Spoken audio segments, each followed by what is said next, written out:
can we talk about how embarrassing it was when Kody started talking about getting out of the shower and flexing for Robin? That whole scene was so bizarre. So it starts off with they're inside Robin's house. Big red letter day for us as viewers because we got to see inside her house. And Cody's like doing a couple dishes and Robin comes up and is like, oh, you're so sexy. And then she like cuts away to an interview and she's like, the perfect way to get to any woman's heart is by doing chores. And it feels like what they're doing is they're like, we're going to show those viewers that we are in love as much as David and Christine are. And that, Cody's this great father. And all of this just feels, even for a reality show, it feels especially contrived. Now, I know that a reality show, they knew the cameras were there. Like, it's not like the cameras stumbled across them. I get that. I get the same thing with like when Janelle was moving. I know the cameras are there, but there's something about every scene with Kody and Robin that feels even inauthentic by sister wife standards. So he's doing all that and she's cleaning and she's like, oh, you're so sexy. And he's like, baby, I love to make you sexy. And he's like, I'm always flirting with Robin. And he talks about how even like he gets out of the shower and wraps a towel around him and is like flexing and stuff. And I'm not trying to make fun of his looks. There's something so, I don't know, inauthentic about this, stomach churning. I don't know. This is the same guy who told us that Janelle only used him for his body.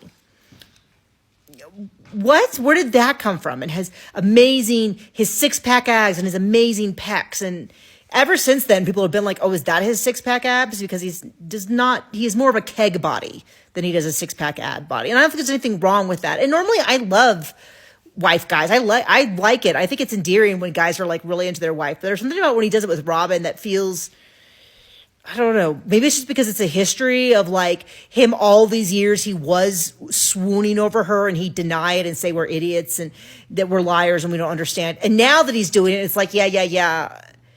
I don't know, the moment has passed or whatever. So he's talking about all this, and then Aurora comes in, and she's like, I want to talk, and Cody's like, oh, you really want to talk? You're, like, leaning in. And it's like they're doing a bit, or they think, like, oh, this is going to be so great for the camera. I don't know.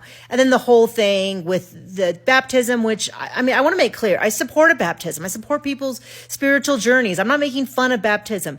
But it's the fact that I don't know what's worse is the idea that she does need their permission because she lives in their household, and she's, like, 22, and she does need their permission, or that they're just doing this for the camera and they think that we are interested in it. And because they do not have a storyline. He's like cutting down a tree. We have the kids want to go back to church. We have now Aurora wants to this is not the kind of information that's going to sustain a show. We have Mary with her new business and dating and all that. We have Christine and she got married. And she's started a new business. We have Janelle, and I'm super excited to see her business. But they cannot do that. And I'm kind of hoping, it looks like in the sneak peek for the second half of the season, that they might talk about plural marriage, which would be an unmitigated disaster if he started trying to date again and Robin had to, unmitigated, across-the-board disaster, unbelievable mess. I hope it happens. I don't think it's going to happen. They might fake it for the camera, which would still be a disaster. And I really pray that happens because it would be such a good thing to watch. But he's never been spotted out with another woman, all of that. So I don't know what's going to happen. But this was not an image that I needed of him coming out of the shower wrapped in a towel, flexing for Robin. Keep that in your bedroom, you guys.